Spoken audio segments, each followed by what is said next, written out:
Gusto en saludarlos a todos. Hola, ¿cómo estás? Okay. Y Ana María Saiz, creo que todavía no la tenemos por ahí, ¿verdad? Todavía no la veo. Nos falta también, tenía una ponencia ahí. Para que le den Gracias. ¿Quién tiene a la magistrada, a la licenciada Navarrete? Yo, pero no, no aparece. Que la tiene como participante, no como panelista. No, Que no puede ingresar a nada. No la ubicamos aquí para que le den el acceso. La estamos monitoreando, pero no aparece.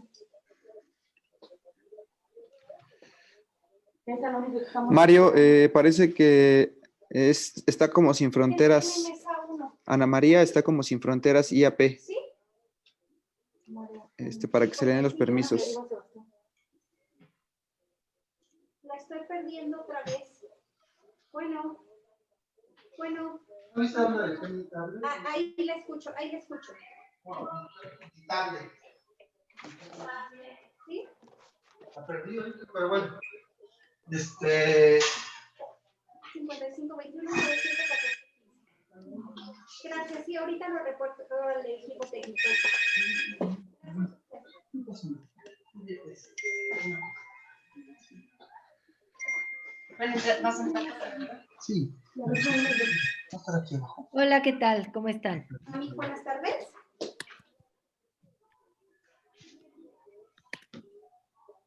Sí. ¿Cómo está, magistrado? Hola, ¿qué tal? ¿Qué tal? Bienvenida. Ya me ven. Ah, qué bueno. A ver, denme un segundito. Consejera, ¿cómo está? Buenos días. Bien, buenos días, Ana. Con las llamadas. Es mesa 2. ¿Cuál es el nombre? Ya también, nada más estamos también esperando al señor ministro Javier Lainez. No lo vemos conectado por aquí. ¿En qué mesa 2, verdad? Si está conectado por ahí, igual si nos puede mandar ahí un mensajito para ver sobre qué nombre está, porque no lo ubicamos por el nombre. Yo tengo una pregunta, Oscar Jaimes. Dígame. Para compartir una presentación, no está habilitado aquí en la función. ¿Lo van a hacer o ustedes la van a...? Se le va a habilitar al momento de su participación. Tienen 15 minutos y a ese momento ya usted puede, lo vamos a habilitar. De acuerdo, gracias.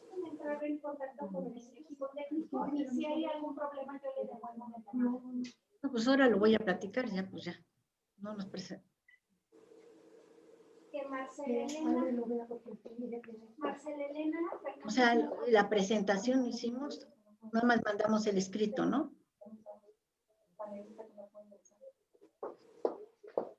Bueno. Pues ahorita qué caso tiene, no la tenemos lista. Nada más enviamos un documento. Sí. Ah, sí. Entonces, sí, ya lo reporté. El equipo técnico. No importa, no sé por qué no ha hecho caso, pero ya lo reporté. Bueno, se van a compartir todos los trabajos, ¿no? Entonces ya. Denme un segundo, déjenme decirles aquí. Es panelista. Ya nos comentan que tenemos ya habilitada la función de compartir pantalla. En su momento, cuando les toque hacer su presentación, abajo, en la parte de abajo, pueden ponerle compartir pantalla y ya podrán compartir su participación. ¿Quieres quedarte aquí o en otro lado? Esperar, porque lo que pasa es que nosotros no, el equipo en otro lado, entonces tenemos por WhatsApp. ¿No? ¿Y si salgo yo? Ok, ya tenemos por aquí al señor ministro. Ahorita lo vamos a habilitar. Disculpa, en mi caso creo que no puedo compartir. Estoy en un iPad porque la computadora no pude, no tenía audio. Y no puedo compartir mi presentación. Ok, aquí sí sería necesario que la presentación la tuviera en el iPad para que la pudiera compartir. Sí la tengo, pero la opción Mira, te doy- Aquí no me la da. Es que es distinto a una computadora. Ah, ok. Entonces, Seguramente es puedo- como cuestión de los permisos. En cualquier momento se le debe de actualizar, así como el audio y el video se le actualizaron de repente. Sí, Se ya lo acaban de dar tengo. los permisos. Sí aplica la pantalla, pero no puedo compartir. Viene pantalla y me tiene un menú distinto. No me permite, no veo la presentación. Me da por aplicaciones, fotos, Skype. Entonces no puedo compartir el PowerPoint. Ah, ok. Es que en ese caso, en el iPad debería tener el PowerPoint instalado para que Sí lo lo abra. tengo. Oh, sí lo tengo, ya lo tengo listo, A pero ver, ¿la puede abrir? no puedo abrirla. Ok. Es que me comentan aquí el equipo técnico que se tiene que salir del Zoom, ponerlo en segundo plano y abrir la presentación para intentarla compartir. Ya la tengo abierta. Lo único que tengo abierto es la página de internet y mi PowerPoint. Es lo único que tengo abierto. Pero no me es posible compartirlo.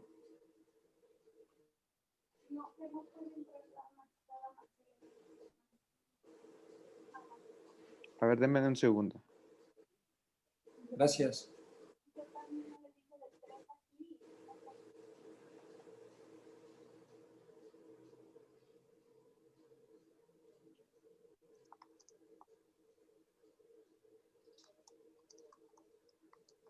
¿Cómo se llama? Marcela Elena Fernández Domínguez.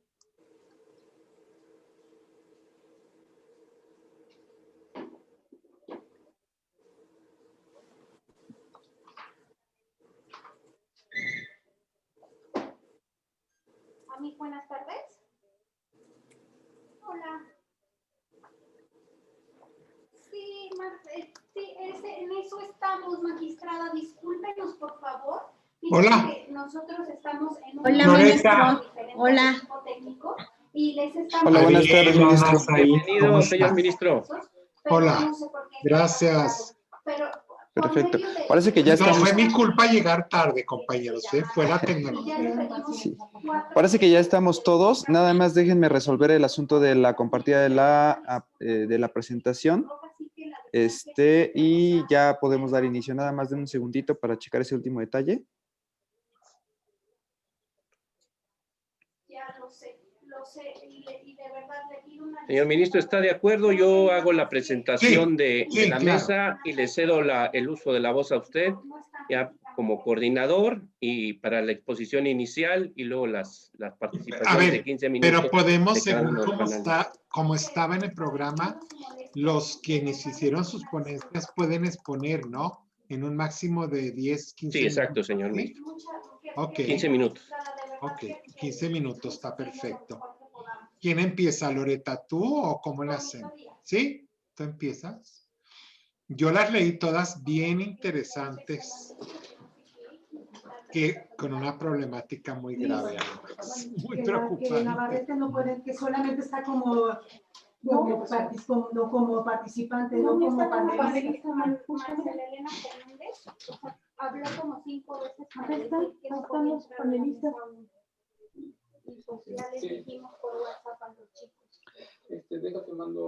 Ya nada más me comentan que están terminando unas pruebas con un iPad para poder hacer la presentación. Y ya yo les doy la pista para que inicien.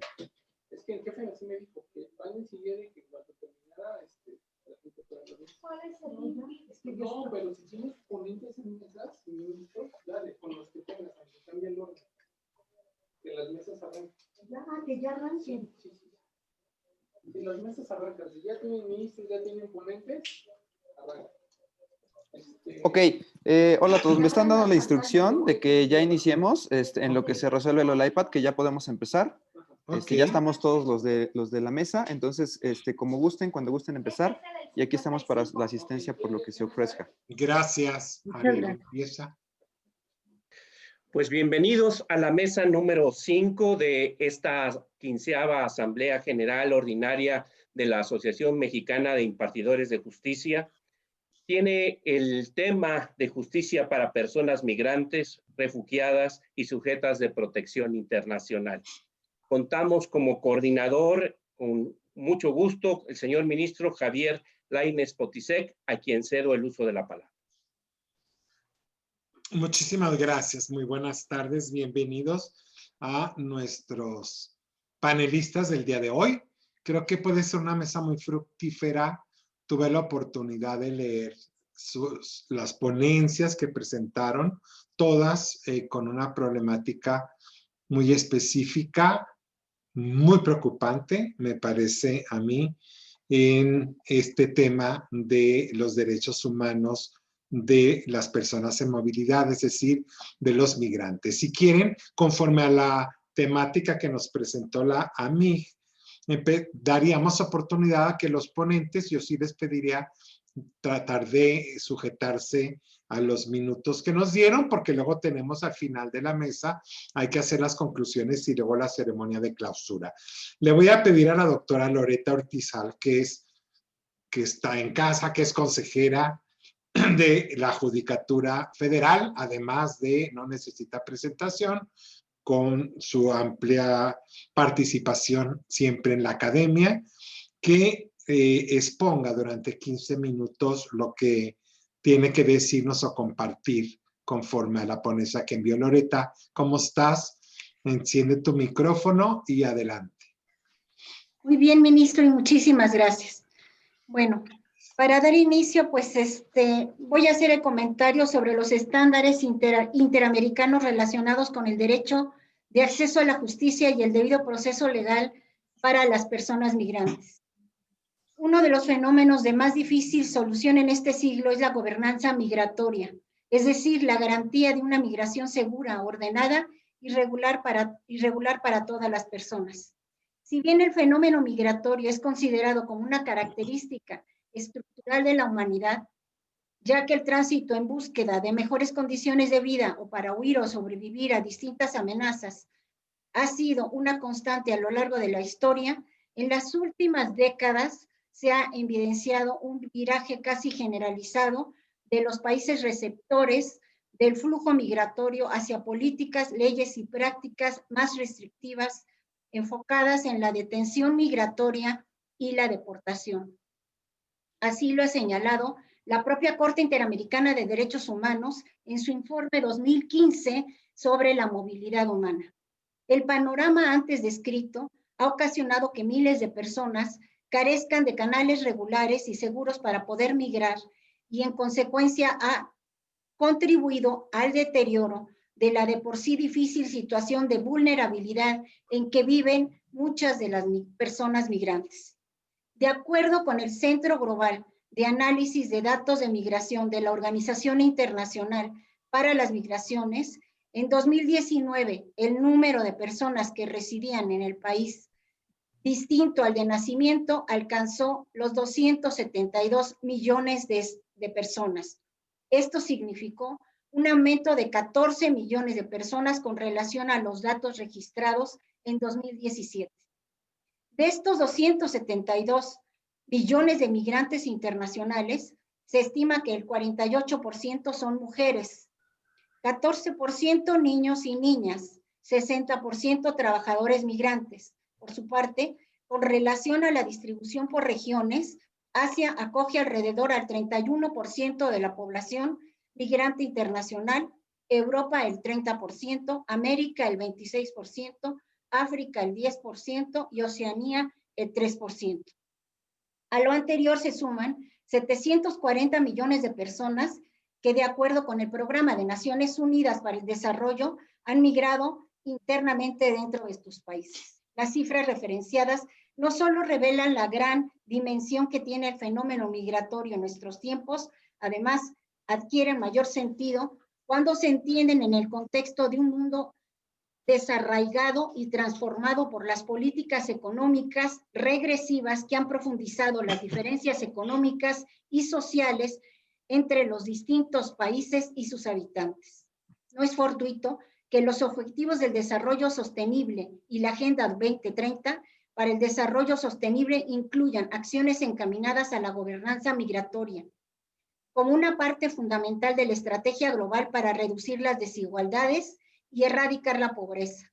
como la protección de los trabajadores migrantes, la aplicación de políticas migratorias planificadas y bien gestionadas, la generación de datos desglosados por el estatus migratorios, la reducción de los costos de las remesas y la promoción de becas para oportunidades de educación internacional.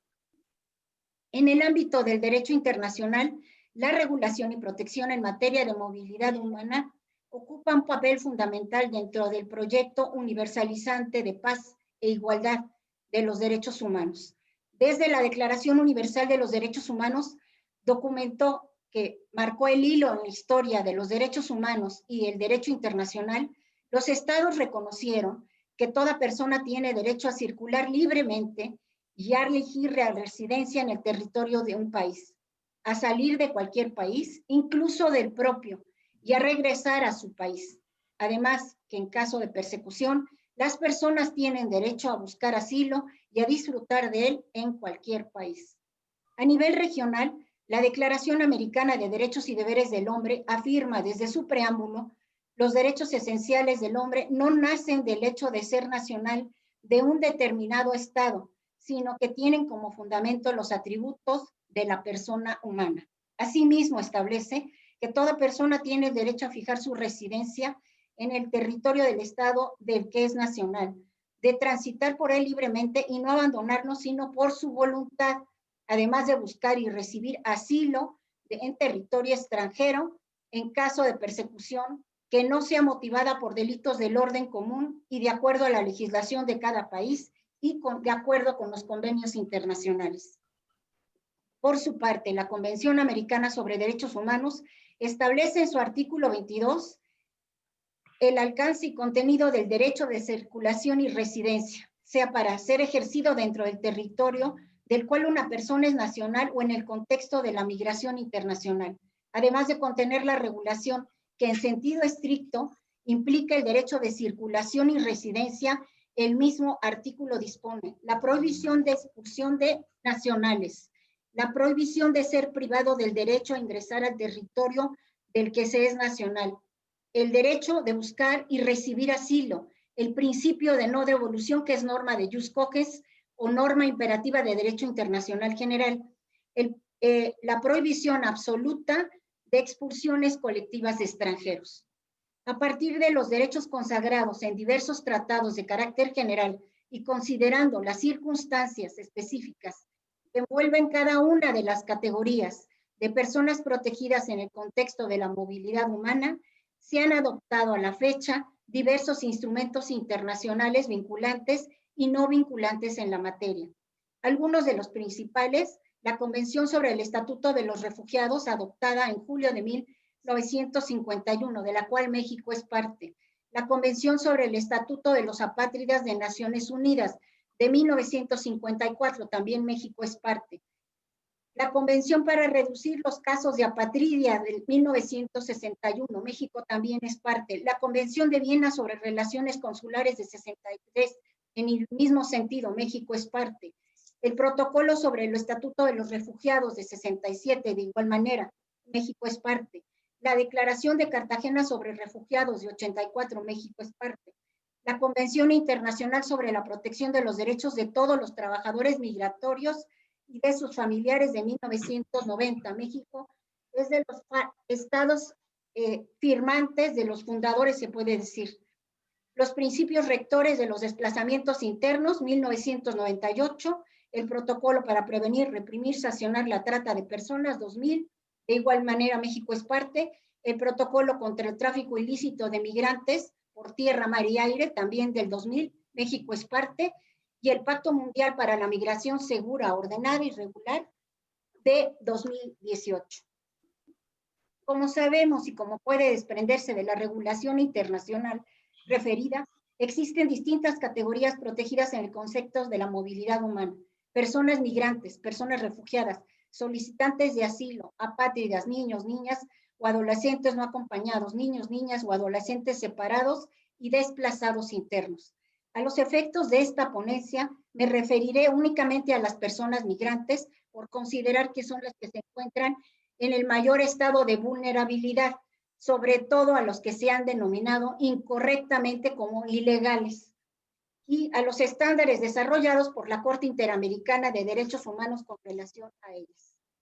Aunque se ha desarrollado un robusto cuerpo normativo internacional que regula y protege los distintos aspectos derivados del fenómeno migratorio, la ambigüedad o la falta de reconocimiento explícito de la aplicabilidad de algunos de los derechos de las personas no nacionales, así como la inaplicabilidad de algunos de los instrumentos a las distinciones que hagan los estados entre ciudadanos y no ciudadanos, complican el pleno ejercicio de los derechos humanos para las personas migrantes.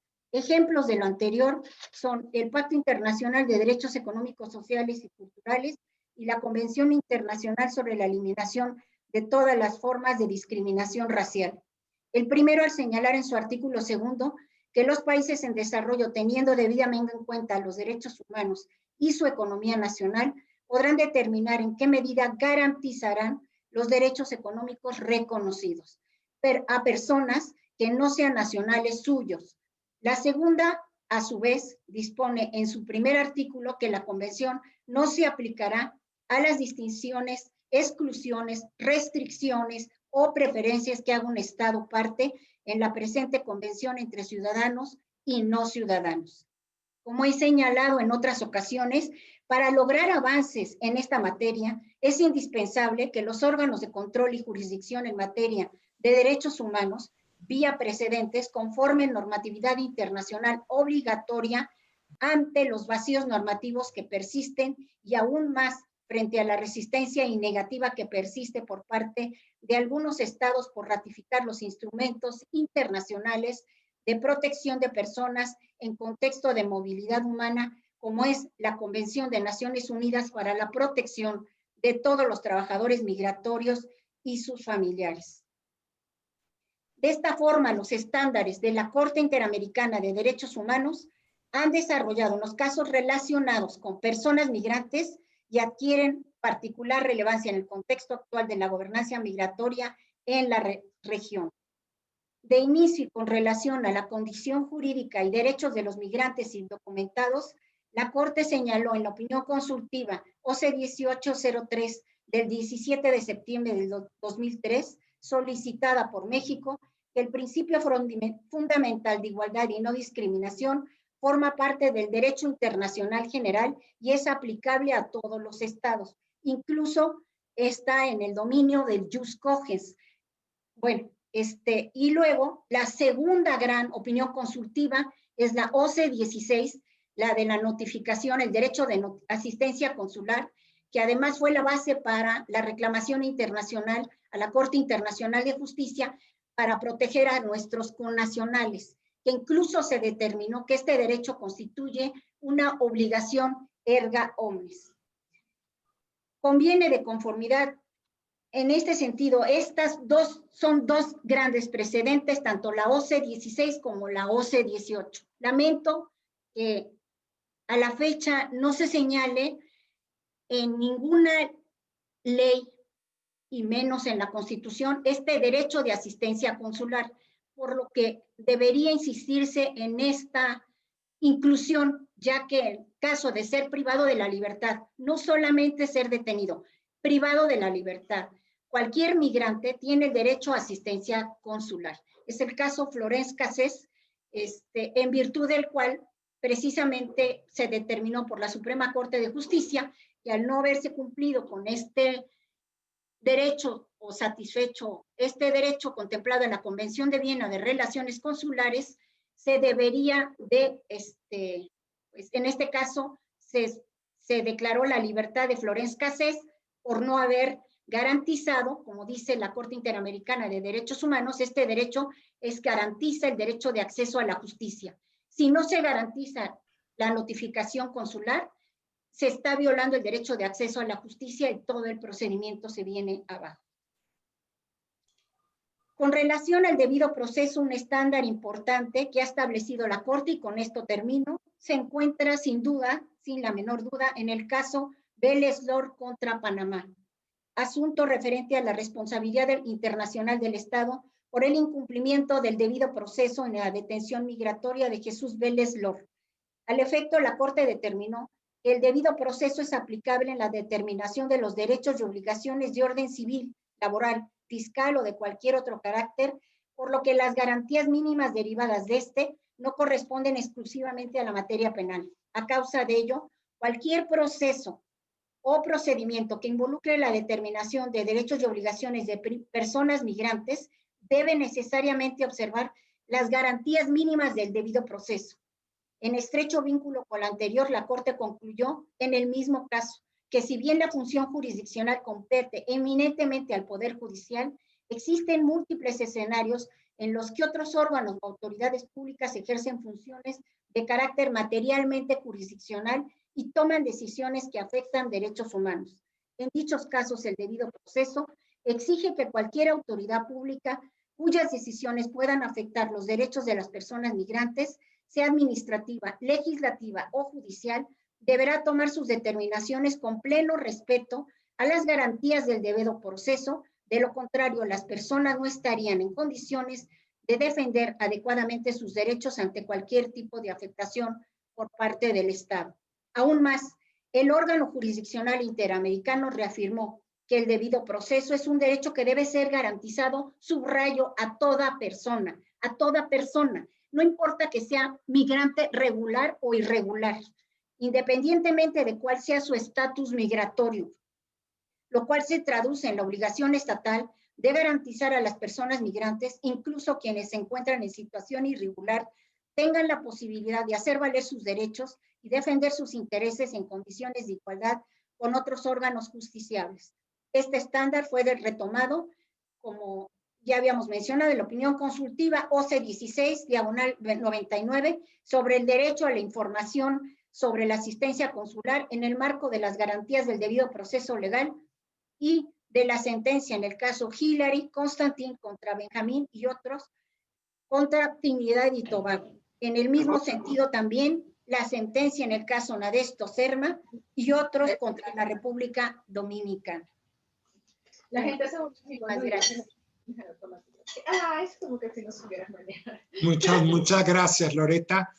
Ojalá tendremos el tiempo de volver y de hacer comentarios a las ponencias en específico. ¿Es correcto, verdad, Ariel? Ok, entonces vamos ahorita a proceder a la presentación. Le cedo la palabra al doctor Oscar Jaimes Bello. Él es director general de Estadística de Gobierno, Seguridad Pública y Justicia del INEGI.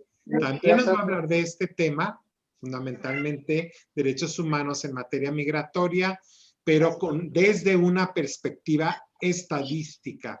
Te escuchamos, Oscar. Prende tu micrófono. No. Muchas gracias, ministro. Buenas tardes, magistrados. Buenas tardes a todos y a todos. Sí, efectivamente tengo una presentación, sin embargo, creo que tengo muchas dificultades para poderla compartir. Voy a intentarlo. Mientras tanto, voy comentando. El tema que presento está relacionado con la parte estadística. Efectivamente, como lo menciona el señor ministro, esta se titula Grupos en situación de vulnerabilidad y su acceso a la justicia. Retos en materia estadística. Y al respecto, bueno, comentar que voy a abordar en dos apartados los retos que tenemos en el Instituto Nacional de Estadística y Geografía para generar información sobre personas que se encuentran en esta situación como migrantes y también en calidad de solicitantes de refugio o de protección complementaria.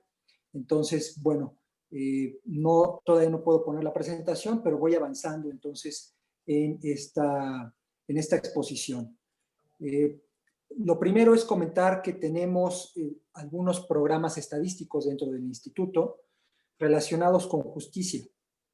Y para ello, pues tenemos instrumentos diversos, principalmente se dividen en censos, también en registros administrativos y en encuestas. En el caso de los censos de gobierno, tenemos pues distintas opciones relacionadas con la procuración de justicia y la impartición de justicia a nivel estatal, así como en el mismo sentido a nivel federal.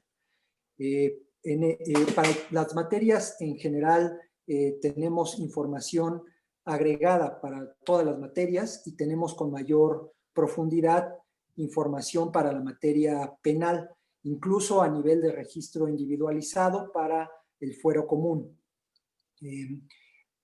Para poder tener una estadística integral, es lo más indicado, de acuerdo a las recomendaciones de las Naciones Unidas, es tener registros individualizados, como lo tenemos en el caso de la justicia penal. En el contexto general, tenemos aproximadamente del total de acuerdo a la estadística que tenemos, un 7% corresponde a la materia penal del total de los asuntos que se resuelven en el fuero común. Entonces, bueno, en ese sentido, pues ya se imaginarán la dificultad o el reto que implica tener un registro individualizado. Para el caso de la materia penal, pues hablamos de por arriba de 100,000, poco más de 100,000 asuntos que se atienden cada año y tenemos por cada uno un registro y su detalle. Sin embargo, para el caso de la materia civil, por ejemplo, la materia familiar, que tienen la mayor proporción, la materia familiar alrededor del 40%, poco más del 40%, y en poco menos del 40% en el caso de la materia civil, pues imaginen, se trata de millones de registros y los retos no son menores, por lo tanto. Ahora también tenemos encuestas a través de las cuales se miden las necesidades de las personas en materia de justicia. Principalmente lo tenemos para personas, otra vez, en el sistema de justicia penal y se hace a la población que está privada de la libertad, pero no en el caso de la materia civil, y ahí es un área grande, un reto importante que tenemos, y en el mundo existen ya criterios aceptados para realizar encuestas sobre necesidades legales y a través de las cuales se puede medir el acceso a la justicia de manera general fuera de lo penal, materia civil y cualquier otra necesidad legal desde pues aspectos administrativos, contenciosos y también aquellos que tienen que ver con aspectos relacionados al consumo o a los aspectos financieros, por ejemplo. Entonces, ese tipo de encuestas también son muy recomendables. Actualmente no contamos con una encuesta de este tipo en México y sería deseable que lo hiciéramos, dado que ya hay criterios a nivel internacional, principalmente por Naciones Unidas y por la OCDE, que en el marco de la Agenda para el Desarrollo Sostenible han promovido y ya hay un manual al respecto para tener este tipo de encuestas. Pasando al tema concreto, ya de la estadística que tenemos para las personas en una situación de migración, pues debo de mencionar primero que la estadística más precisa que tenemos no está en el ámbito jurisdiccional, sino en el no jurisdiccional, y principalmente tiene que ver con los organismos de protección y defensa de los derechos humanos, es decir, las comisiones estatales y también la Comisión Nacional de Derechos Humanos. Al respecto, bueno, pues no pude compartir la pantalla, lamentablemente, no me fue posible, pero seguiré avanzando entonces en esta exposición.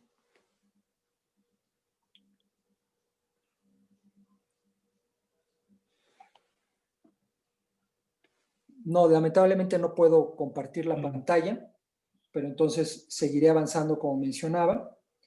La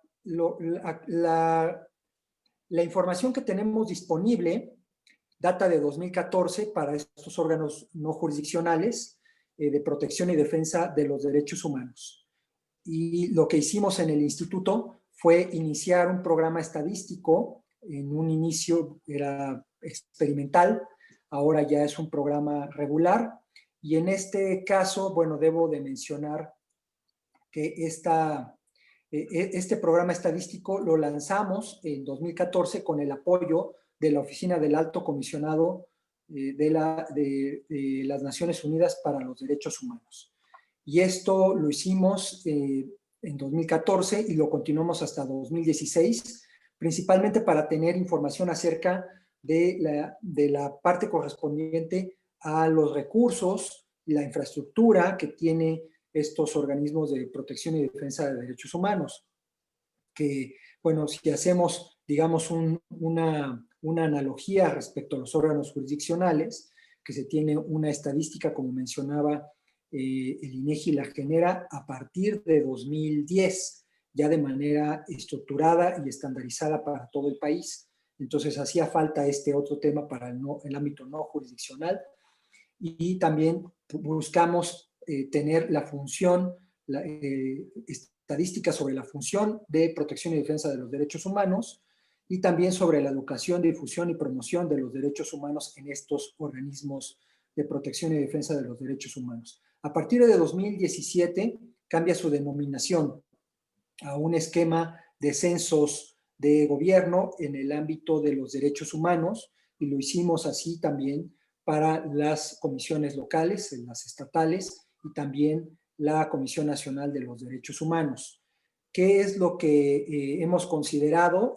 Bueno, pues a partir de estos ejercicios estadísticos y considerando que hemos participado también en los foros para la discusión del Programa Nacional de Derechos Humanos 2019-2024, y conociendo que entre las prioridades que van a tener se encuentran estos temas relacionados con grupos vulnerables, hemos incorporado en estos censos en el ámbito no jurisdiccional para las comisiones de derechos humanos diversos temas, desde personas con discapacidad, niñas, niños y adolescentes, por supuesto también la población migrante, periodistas también es algo relevante. Tenemos un catálogo de alrededor de 22 grupos para poblaciones vulnerables, como las que he mencionado, y también aquellas presuntas víctimas de trata de personas, y también víctimas de desplazamiento forzado interno. ¿Qué es lo que indagamos? Bueno, esto es reciente, esto ya lo incluimos a partir del programa Censo de Derechos Humanos de este año, 2020. Por ello, no tengo cifras aún que darles, pero bueno, las características que tenemos consideradas para estos grupos, 22 grupos de población, entre los que se encuentran también los migrantes, es la condición de mayoría de edad y sexo, rango de edad y sexo, nivel de escolaridad, ocupación, también nacionalidad, condición de alfabetismo, pueblo, si pertenecen a algún pueblo indígena, condición de migración y sexo, y condición de discapacidad y sexo.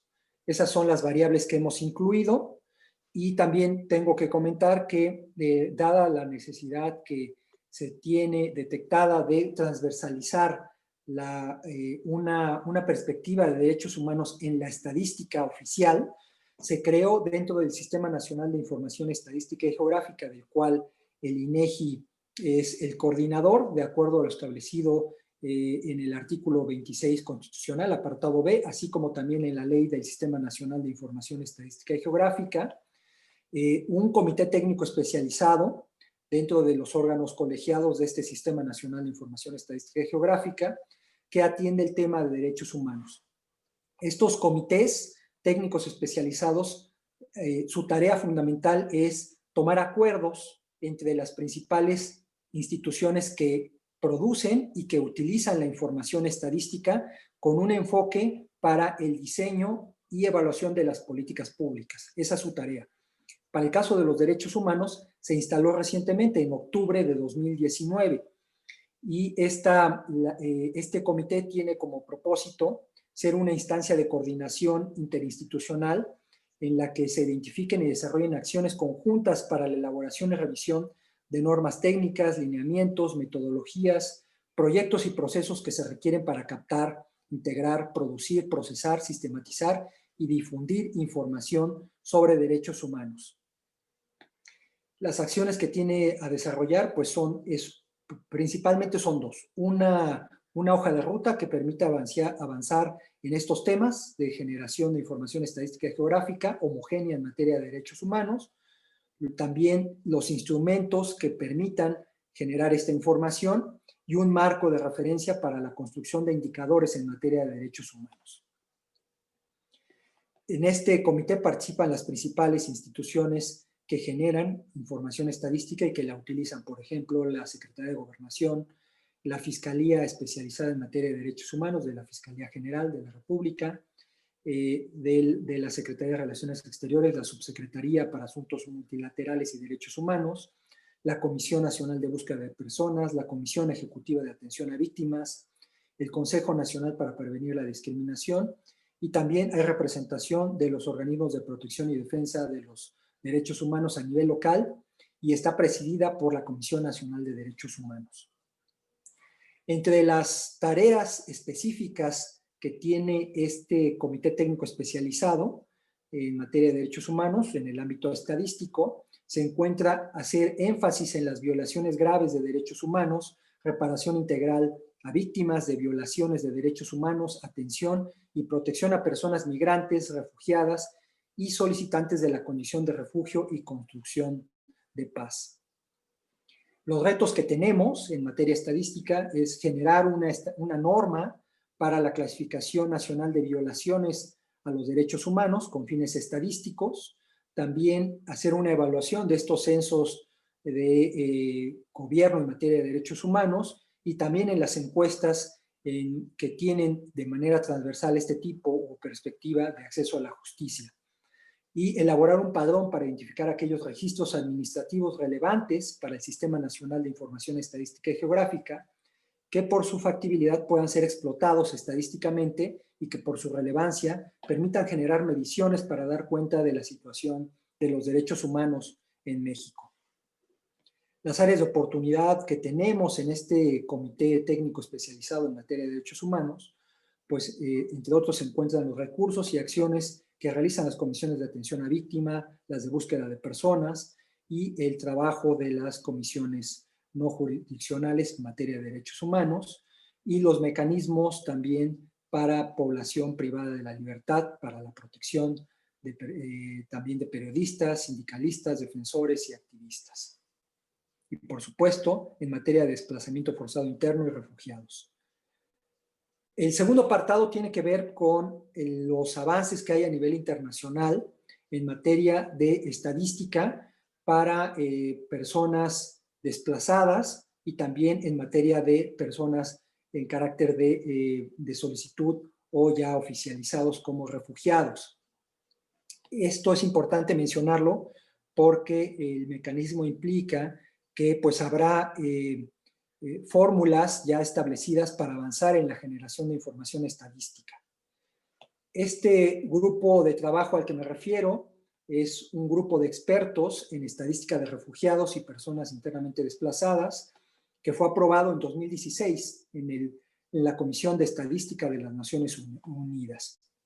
Este grupo tiene como mandato elaborar un conjunto de recomendaciones internacionales para estadísticas de refugiados y preparar un manual de recopilación de estadísticas de refugiados con instrucciones operacionales para las oficinas nacionales de estadística. Tiene 3 grandes recomendaciones. Primero, identificar estadísticas necesarias y también aquellas que implican una cooperación entre productores de datos y observar la disponibilidad de datos. Asignar variables relevantes como estas que he mencionado relacionadas con la edad, sexo, escolaridad, lugar de origen, también razón de la migración, para determinar también métodos de recopilación como entrevistas, cuestionarios o bien los datos administrativos que vienen de registros de instituciones como aquellas responsables de los registros de las personas en calidad de migrantes. Construir un sistema de recopilación de datos y producción de estadísticas es la tercera gran recomendación. La cuarta es preparar actividades de campo de distintos métodos, por ejemplo, a través de encuestas que implican capacitación al personal para poder también respetar las características que tienen estas personas en calidad de migrantes. Y las últimas 3 recomendaciones tienen que ver con el procesamiento, las tareas naturales de una oficina de estadística como el INEGI, también el análisis de esos datos y su explotación, y la parte de difusión. Para el caso de México, hay un esfuerzo el cual está encabezando la Secretaría de Gobernación con un piloto en el estado de Chihuahua para generar información sobre desplazamiento interno. Y de la misma forma se tiene que realizar para el caso de personas refugiadas. Entonces, estos son los grandes retos que en materia estadística tenemos. Información estadística, datos concretos, los vamos a tener en el orden no jurisdiccional a partir del próximo año. Muchas gracias por su atención y quedo a sus amables órdenes. Muchas gracias, Oscar. Ya regresaremos yo tengo algunas preguntas, ya regresaremos a tu ponencia. José Luis Ceballos Daza, magistrado de la Sala Regional en la Ciudad de México del Tribunal Electoral del Poder Judicial de la Federación, te cedo el micrófono. Uno pensaría, déjame decirte, que la materia electoral y los derechos de migración difícilmente convergen. Cuando leí tu ponencia me di cuenta que equivocado estaba, al menos yo en lo particular. A ver, te cedo por favor el micrófono. Muchísimas gracias, señor ministro Javier Lainez. Pues es un gusto estar en esta ocasión, en esta 15ª Asamblea Ordinaria de la Asociación Mexicana de Impartidores de Justicia. Es la primera vez que me corresponde participar. Encuentro esta asamblea como un espacio para la interacción entre juzgadoras y juzgadores, para la reflexión sobre el trabajo que desempeñamos y la forma como construimos nuestras decisiones judiciales. Pero tal vez lo más importante, para una apertura a la opinión y a la crítica válida que hoy exige nuestra justicia. Tenemos hoy un imperativo para disminuir una brecha profunda que durante muchos años ha existido entre impartidores de justicia. Un agradecimiento al magistrado Armando Maitret por su invitación y un reconocimiento puntual por el trabajo de interacción que ha realizado en el pensamiento judicial y en los problemas comunes que tenemos los impartidores e impartidoras de justicia. Es, por supuesto, un gran honor tener al ministro Javier Lainez Potisek como moderador de esta mesa y le expreso todo mi respeto y reconocimiento, señor ministro. Y, por supuesto, al magistrado relator Ariel Alberto Rojas Caballero, con quien es también un gusto compartir esta mesa. Sin duda ha sido muy enriquecedor escuchar a la doctora Loreta Ortiz Hall desde la perspectiva del Consejo de la Judicatura Federal y este ángulo tan interesante que nos plantea el doctor Oscar Jaime Bello, director general de Gobierno, Seguridad Pública y Justicia del INEGI. También será muy enriquecedor escuchar posteriormente a la maestra Ana María Sáenz Valenzuela, directora de la Organización Civil Sin Fronteras. Mirar un fenómeno desde muchos ángulos del ámbito institucional y desde la óptica privada es sin duda el mejor camino para alcanzar soluciones eficaces e integrales. Precisamente como lo comenta usted, señor ministro, resulta a veces complicado visualizar cómo la materia electoral y la justicia electoral en sí misma puede entrecruzarse respecto de este tema.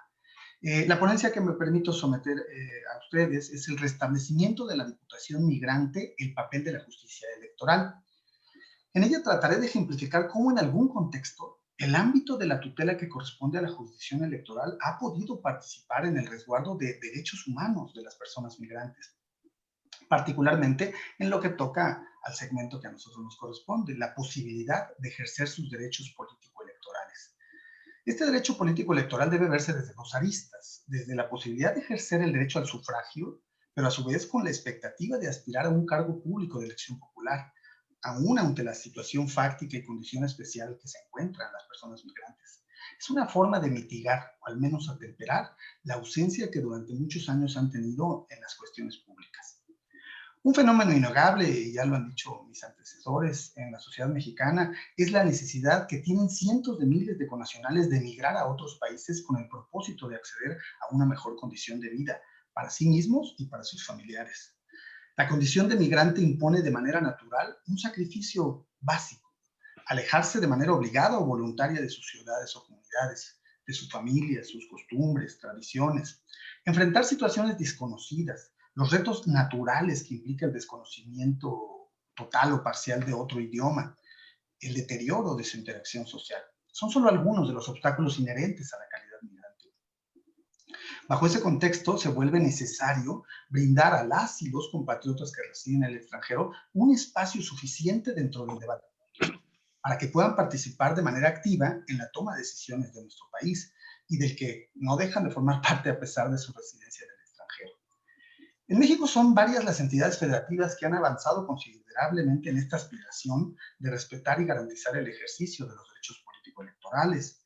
Se ha establecido en algunas de ellas ya el voto de la ciudadanía en el extranjero: Baja California Sur, Chihuahua, la propia Ciudad de México, Colima, Guerrero, Jalisco, Michoacán, Nayarit, Querétaro, San Luis Potosí y Zacatecas. Pero uno de los grandes avances por conocer de los derechos político-electorales de las personas mexicanas residentes en el extranjero ha sido la implementación de las diputaciones migrantes en las legislaciones locales. Es decir, aquellos casos en los que la condición migrante no solo trasciende a favor del derecho a votar, sino también de ser votado y participar en la posibilidad de aspirar a cargos públicos de elección popular. Así, la Diputación Migrante surge como una respuesta al reclamo de la ciudadanía mexicana que reside fuera de las fronteras de México para poder elegir a una persona que represente sus intereses y defienda los derechos de sus connacionales al seno de los órganos legislativos. La implementación de esta figura también buscó incrementar la participación del número de votantes desde el exterior, al incluir en las boletas electorales a candidatas o candidatos que tengan su misma calidad de migrantes y con quienes, por supuesto, pueden sentirse identificados. La Diputación Migrante en la Ciudad de México. El 7 de junio de 2017 se publicó en la Gaceta Oficial de la Ciudad el Código de Instituciones y Procedimientos Electorales, en el cual se creó la figura de la Diputación Migrante con el objetivo de ser implementada en el proceso actual que vamos a tener a cabo, 2020-2021, como un derecho político electoral de la ciudadanía capitalina que reside en el extranjero de poder ser representada en una de las 66 diputaciones que integran el Congreso local. De conformidad con la normatividad de la Ciudad de México, la elección sería realizada también por las propias personas de esta ciudad que residan en el exterior, lo que pondría de manifiesto su carácter representativo al interior del órgano legislativo. En aras de cumplir con el deber de resguardar de manera integral los derechos político-electorales, el Instituto Electoral de la Ciudad de México desarrolló múltiples tareas, foros, reuniones, análisis y dictámenes por parte de distintas personas especialistas y expertas en el tema. Lo anterior a fin de poder establecer los criterios de elegibilidad para ser candidato o candidato de Diputación Migrante. El reto resultaba sin duda complejo. Había que definir cuántos años de residencia en el extranjero debía tener una persona para ser candidata, la forma de su acreditación, la manera en que podían participar, ya sea para mayoría relativa o representación proporcional, e incluso si para ser diputado o diputada migrante tendría que afiliarse a un partido político, o bien reflexionar si se pudiera participar como candidato independiente. Sin duda, problemas prácticos que siempre están implicados en la defensa de los derechos humanos y que enfrentamos de manera sólida los juzgadores. No obstante, el 9 de enero de 2020 se publicó también en la Gaceta Oficial el decreto por el cual el Congreso local modificó diversos artículos de la codificación electoral mencionada para derogar por completo la figura de la Diputación Migrante en la capital. Entre los aspectos que se expusieron para justificar esta supresión, además de los de naturaleza económica, se destacó la complicación y limitación a la representatividad del electorado capitalino, se dijo, en razón de los límites geográficos y políticos administrativos en la ciudad. Esta decisión legislativa ocasionó la presentación de un medio de impugnación por parte de dos personas, quienes sostuvieron que el decreto que eliminó del Código Electoral la figura de la Diputación Migrante vulneraba su derecho político electoral de ser votadas en su carácter de personas originarias de la Ciudad de México que querían participar en ese proceso. Como primera instancia correspondió el asunto al Tribunal Electoral de la Ciudad de México por cuestión de competencia. Dicho órgano jurisdiccional se declaró incompetente al considerar que por tratarse de un decreto legislativo, la revisión de la controversia solo podía corresponder al conocimiento de la Suprema Corte de Justicia de la Nación a través del control abstracto que implican las acciones de inconstitucionalidad. Sin duda, al emitir esa determinación judicial, el tribunal no profundizó en la circunstancia normativa de que para promover una acción de inconstitucionalidad son exigibles diversas condiciones de legitimación que no permiten a los ciudadanos de manera individual, ejercer ese medio de control. ¿Cuál fue la resolución de la Sala Regional Ciudad de México en la que tengo el honor de participar? Inconformes con tal determinación, las personas acudieron ante la sala y lo que dio lugar a la formación de un juicio para la protección de los derechos político-electorales, el 27 del año que transcurre. En la sentencia, la Sala Regional, por votación mayoritaria, consideró que la decisión del tribunal implicó una negativa de acceso a la justicia, ya que el tribunal en realidad sí cuenta con atribuciones para ejercer el control constitucional y convencional. Se explicó que debía advertirse que la eliminación de la existencia de una figura como lo fue la Diputación Migrante traía consigo una afectación a los promoventes y a todas aquellas personas que se ubicaran en el mismo supuesto, razón por la cual se determinó revocar la decisión. Atendiendo al inminente inicio del proceso electoral, la Sala Regional se dio a la tarea de analizar el fondo de la controversia plantada y determinó inaplicar al caso concreto el decreto legislativo que derogó la figura de la Diputación Migrante debido a su inconstitucionalidad e inconvencionalidad. La Sala Regional consideró que el efecto que produjo la supresión posterior de la norma era contrario al orden constitucional, puesto que al eliminarse la figura, en realidad se estaba privando de un firme reconocimiento a los derechos de las personas capitalinas migrantes. Se determinó así la inaplicación al caso concreto y se ordenó proveer lo necesario para tutelar y hacer efectivos los derechos de las personas originarias de la Ciudad de México residentes en el extranjero. ¿Qué implicaciones tuvo la decisión en la dinámica del control constitucional y protección de derechos humanos en nuestra materia? Porque sin duda ese es uno de los retos que tomamos cuando emitimos una decisión jurisdiccional. Existen muchísimas cuestiones procesales que a veces impiden arribar a estas determinaciones. La perspectiva de interpretación constitucional que realizó la Sala Regional puso de manifiesto una visión amplia de la norma prevista en el artículo 99 constitucional, que permite al Tribunal Electoral inaplicar actos o leyes electorales a casos concretos, para incluir también a los actos o normas que derogan una determinada figura jurídica. Pues aunque ese tipo de actos no producen un acto legislativo de carácter positivo, su supresión es susceptible de analizarse en cuanto a su constitucionalidad o convencionalidad, porque en sí misma genera una afectación directa y concreta al derecho fundamental. Otro aspecto que fue relevante en la sentencia fue la consideración que se hizo en torno a la necesidad de actualizar o no un primer acto de aplicación de las normas controvertidas. Por la propia naturaleza de la impugnación, se estableció que en el caso no podía exigirse una negativa concreta por parte de la autoridad administrativa electoral para participar en el proceso electoral. Es decir, un acto material y directo dirigido a las personas actoras, en el sentido de que no podían aspirar a contender para una diputación. Acto que sin duda aún no se había actualizado, pero que sería inminente su realización con posterioridad ante el desvanecimiento de la figura jurídica. De haberse aceptado esa exigencia, cabe decir, se hubiese imposibilitado la materialización del derecho de miles de connacionales a votar para una diputación migrante y a participar para ejercer ese cargo, porque debemos recordar que en materia electoral no pueden realizarse modificaciones sustanciales a las leyes electorales con una antelación a los 90 días, como lo señala el artículo 105, fracción segunda de nuestra Constitución. Por cuanto hace los efectos de la decisión que implicó la inaplicación, la Sala Regional fue sumamente cuidadosa para evitar establecer un efecto de reincorporación de las normas que preveían la existencia de la Diputación Migrante, dado que el control constitucional que pueden desarrollar las salas regionales debe limitarse al caso concreto. Por lo tanto, se determinó dotar de un sentido específico a la decisión y así poder materializar el derecho humano de la comunidad migrante específicamente para el próximo proceso electoral. El ejercicio interpretativo que realizó la Sala Regional, de algún modo, asumió una posición que ha sido trazada por la Corte Interamericana de Derechos Humanos, en la opinión consultiva de 10 de agosto de 1990, en la que el órgano interamericano sostuvo que el artículo 1 de la Convención obliga a los Estados parte no solamente a respetar los derechos y libertades reconocidas en ella, sino a garantizar su libre y pleno ejercicio a toda persona sujeta a su jurisdicción. La Corte ha sostenido que el cumplimiento de esa convención contiene un deber positivo para los Estados. Por tanto, garantizar implica la obligación del Estado de tomar las medidas necesarias para remover los obstáculos que puedan existir a efecto de que los individuos puedan disfrutar de los derechos que la Convención reconoce.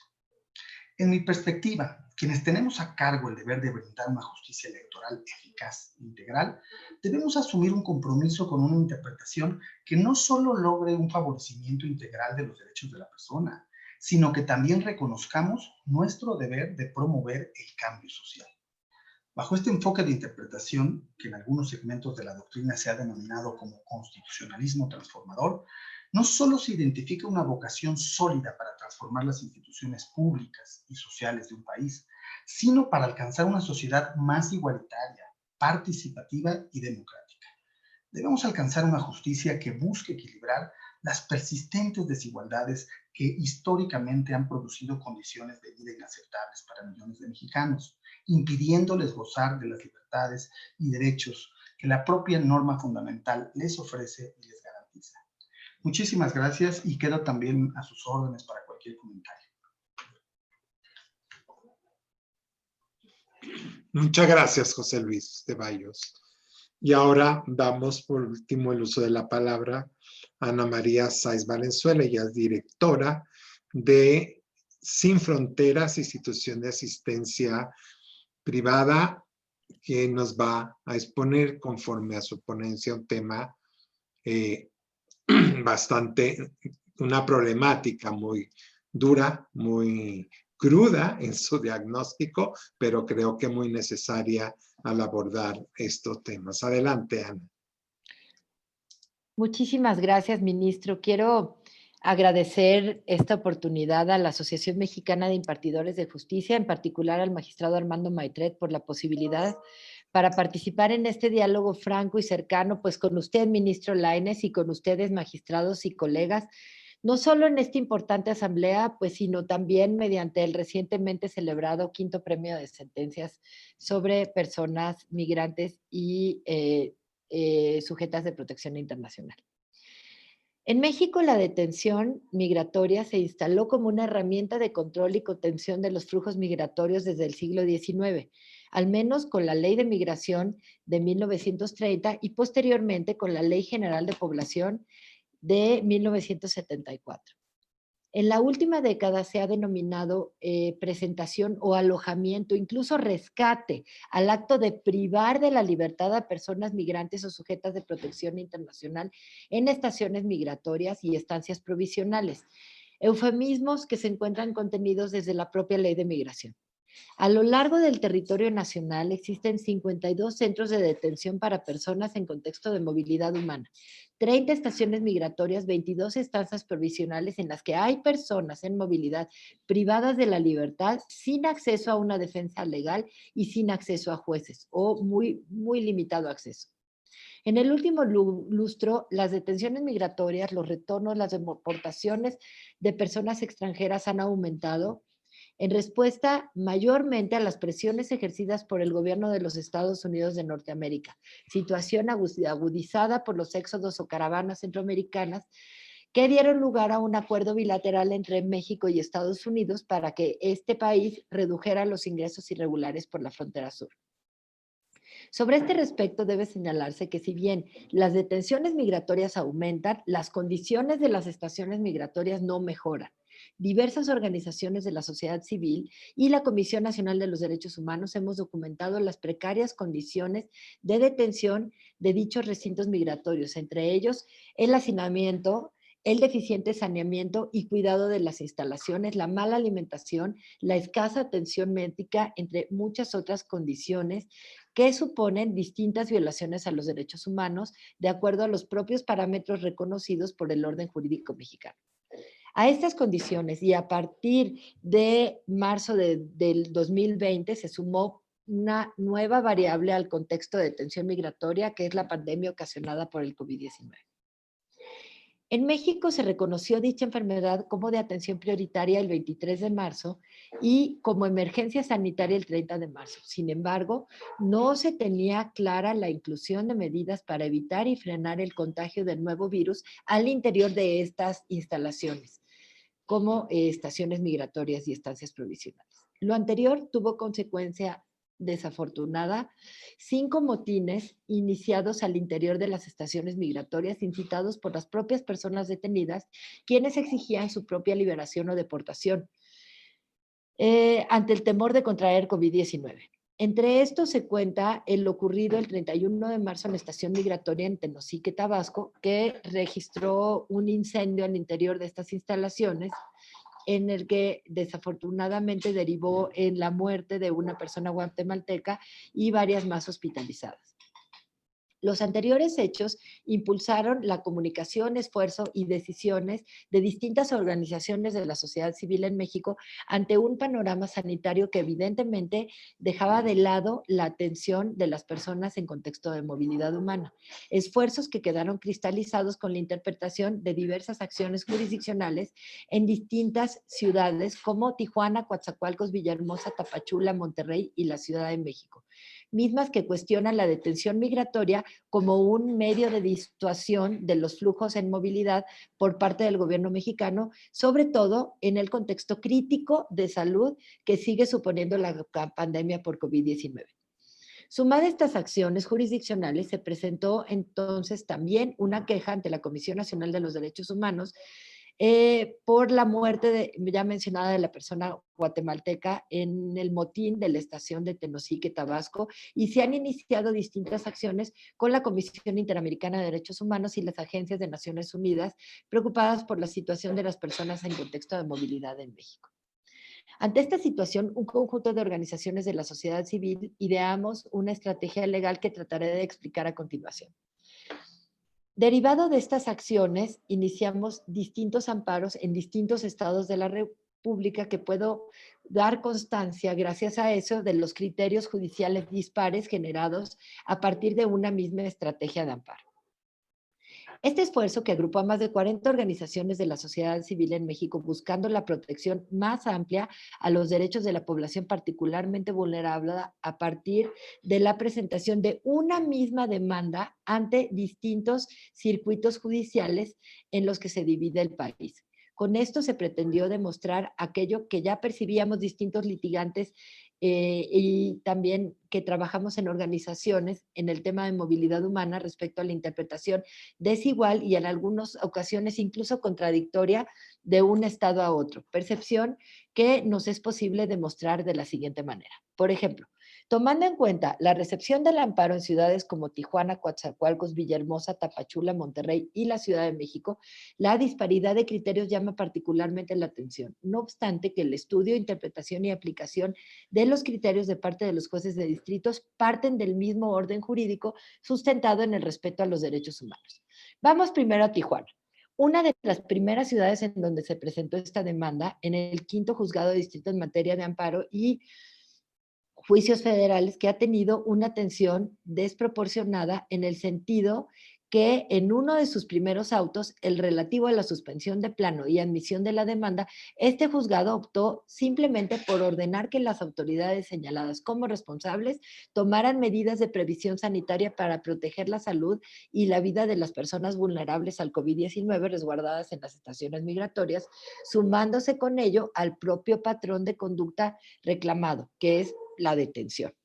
Ahora, en cuanto al sur, los juicios iniciados en Coatzacoalcos y Villahermosa pronto evidenciaron esta disparidad de criterios en los juzgados de distritos de estos estados, quienes desde un principio, más allá de leer el amparo a partir de los actos que ponían en riesgo la vida, la salud e integridad de las personas detenidas en estaciones migratorias, optaron por privilegiar la valoración del objeto social de la organización de la sociedad civil que iniciaba las demandas, desechando las mismas por considerar que no existía una afectación directa en actos como la tortura o la privación de la libertad, concluyendo que el eventual otorgamiento del amparo a la organización no produciría ningún efecto práctico. Si bien los equipos de litigio de esta organización interpusieron recursos de queja pertinentes, su trámite pues se ha retrasado porque no se consideran asuntos de urgente resolución. Pese a que en el escrito inicial pues se señalaron las posibles violaciones en términos del artículo 22 constitucional. Una situación similar se repitió en los juzgados de distrito, en donde nuevamente se privilegió el criterio a partir desde el cual un principio debe acreditarse el interés legítimo de la organización, no obstante el riesgo en el que están las personas detenidas. En el caso de Monterrey, por su parte, se iniciaron 2 juicios de amparos con resultados contrapuestos entre sí.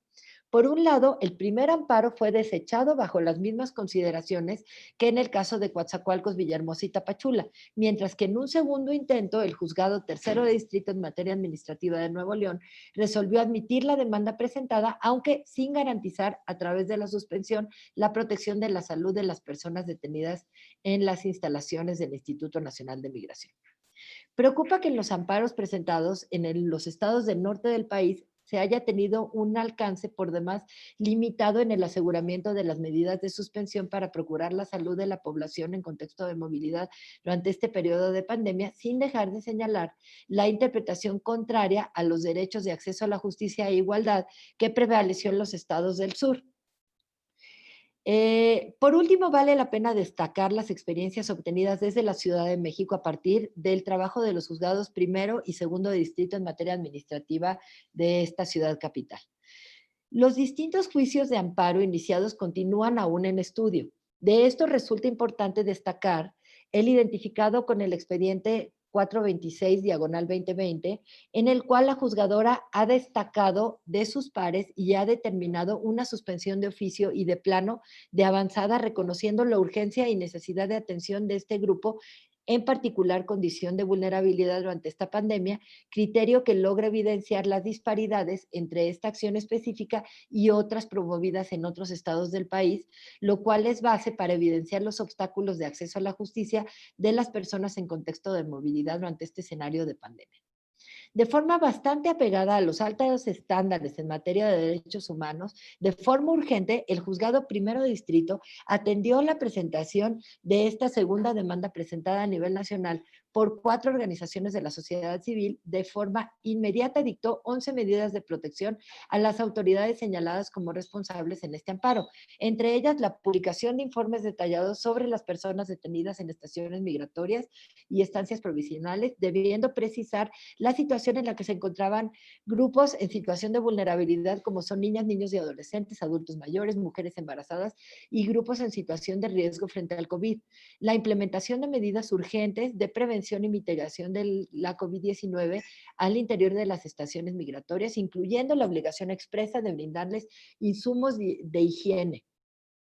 La supervisión y el cumplimiento de estas medidas a fin de garantizar los derechos de salud, de integridad y vida de las personas, la aplicación de medidas que aseguraran la regularización migratoria de las personas que salieran de estos recintos a cargo del Instituto Nacional de Migración y garantizar el contacto con el exterior de las personas privadas de la libertad y sus familias, así como su derecho a la información clara y precisa sobre la pandemia.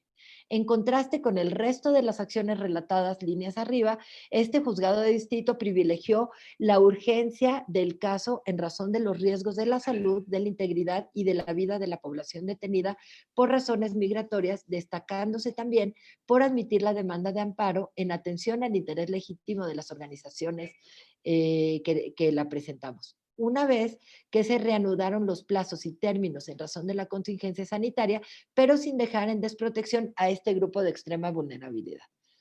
Asimismo, la respuesta del juzgado segundo de distrito puede considerarse también muy favorable, atendiendo a que la suspensión de oficio y de plano fue dictada de manera oportuna y recogió casi las mismas medidas concedidas por el juzgado primero de distrito. Sin embargo, se negó a suspender las nuevas detenciones de personas en contexto de movilidad en las estaciones migratorias durante la pandemia. Pero a más de 5 meses de haberse iniciado estas acciones legales, pues aún no hemos logrado obtener ninguna resolución de fondo. Ahora, preocupa mucho, y voy a tratar de decirlo muy rápidamente para pegarme al tiempo, las respuestas de las autoridades a lo resuelto hasta ahora en los amparos. A partir del inicio de la interposición de estas acciones judiciales se ha observado una omisión y una falta de voluntad por parte de las autoridades para brindar la información solicitada por los juzgados y cumplir con las medidas dictadas en estos juicios de amparo. No obstante, la disparidad en la impartición de la justicia en el trámite de los amparos promovidos en todo el país, de forma protectora a los juzgados que concedieron esta determinación de las medidas que se deberían cumplir por las autoridades responsables para proteger la salud y la integridad de la vida de las personas. Sin embargo, de forma preocupante, las autoridades no han dado cabal cumplimiento. La respuesta se ha concentrado, por un lado, en brindar información escasa o insuficiente, y esto no ha permitido evaluar verdaderamente que se estén cumpliendo las medidas cautelares dictadas, mientras que por otro lado también algunas de ellas han negado que tengan facultades para actuar, en este caso en particular, como ha sido la Secretaría de Gobernación, la Presidencia de la República y la Secretaría de Salud, aun cuando resulta evidente su responsabilidad en el contexto actual. Aunado a lo anterior, podemos afirmar que el tema de la detención migratoria, el Instituto Nacional de Migración no ha demostrado que efectivamente se dé salida de las estaciones migratorias y estancias provisionales a las personas bajo razones humanitarias, y tampoco se ha aportado evidencia que respalde que en estos recintos se cumple con las condiciones adecuadas para procurar la salud de las personas que se encuentran detenidas. Por el contrario, a través de la Recomendación 34 de este año, emitida por la Comisión Nacional de los Derechos Humanos, se documentan casos de personas que han muerto a causa de COVID en estaciones migratorias, así como la falta de atención y detección oportuna de las autoridades migratorias para trasladar a las personas que han sido expuestas y contagiado esta enfermedad y que estas puedan ser atendidas en los hospitales, mientras que en la Recomendación 36 del mismo año, este órgano autónomo documentó las inhumanas condiciones en las que se encuentra la estancia provisional de Sosoya en Nuevo León. Lo anterior permite ejemplificar la referida inactividad de las autoridades, tanto del Instituto Nacional de Migración como por parte de la Secretaría de Salud, quien es la encargada de supervisar que todas las autoridades cumplan con las medidas determinadas para prevenir y mitigar la propagación de la COVID-19. Esta actitud por parte de las autoridades preocupa a las organizaciones de la sociedad civil, ya que genera enormes dificultades para lograr el cumplimiento integral de las medidas dictadas en estos amparos. Y al no tener la información cierta respecto del número de personas detenidas o su situación, resulta casi imposible dimensionar las necesidades de las personas que han estado y siguen estando detenidas o aquellas que fueron liberadas sin tomar las medidas sanitarias para procurar su bienestar.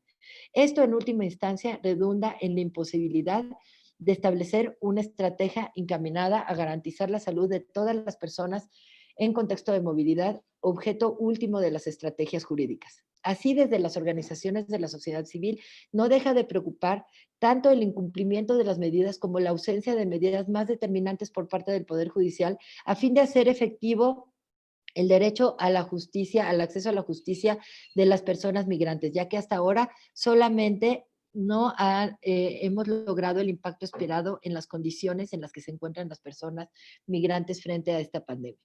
Dado este contexto que impone la pandemia del COVID-19, resulta de vital importancia contar con el compromiso de todas las autoridades para garantizar los derechos de esta población.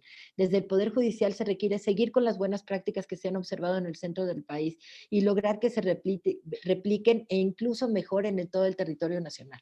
En el caso de las autoridades federales y locales, resulta imprescindible que cumplan con lo dictado por los órganos de justicia y establezcan una estrategia con todos los recursos necesarios para garantizar la salud y la vida de las personas, mientras que desde la sociedad civil continuaremos con los esfuerzos de diálogo y propuestas para construir estrategias conjuntas y seguir accediendo al Poder Judicial para buscar la garantía de los derechos de las personas migrantes. Muchas gracias, ministro. Muchas gracias, colegas. Muchas gracias, Ana. Ariel, entiendo que tenemos tiempo para iniciar la siguiente parte de la temática. ¿Es correcto? Así es, señor ministro. Aproximadamente un poquito antes de las 3 tenemos tiempo. Ok. Y entonces podemos primero que haya un debate entre nosotros independientemente de algunas solicitudes de intervención. ¿Estoy en lo correcto? Así es, señor. Bueno, digo, Pidan la palabra, por favor, con toda confianza. A ver, ya, gracias, Loreta. Tu micrófono. Sí, pues muy interesantes todas las participaciones. Comparto la preocupación de Ana Sáenz de Sin Fronteras. Yo no, por razones de tiempo ya no pude ahondar en esta cuestión de las estaciones migratorias. Otra cuestión que se establece en el derecho internacional, y hay observaciones del Comité Internacional de Derechos Humanos, es que la privación de la libertad debe ser, cuando se priva de la libertad de una persona, en situaciones excepcionales, que no es el caso de los migrantes irregulares. O sea, los migrantes irregulares no han cometido ningún delito, no deberían de estar en estaciones migratorias.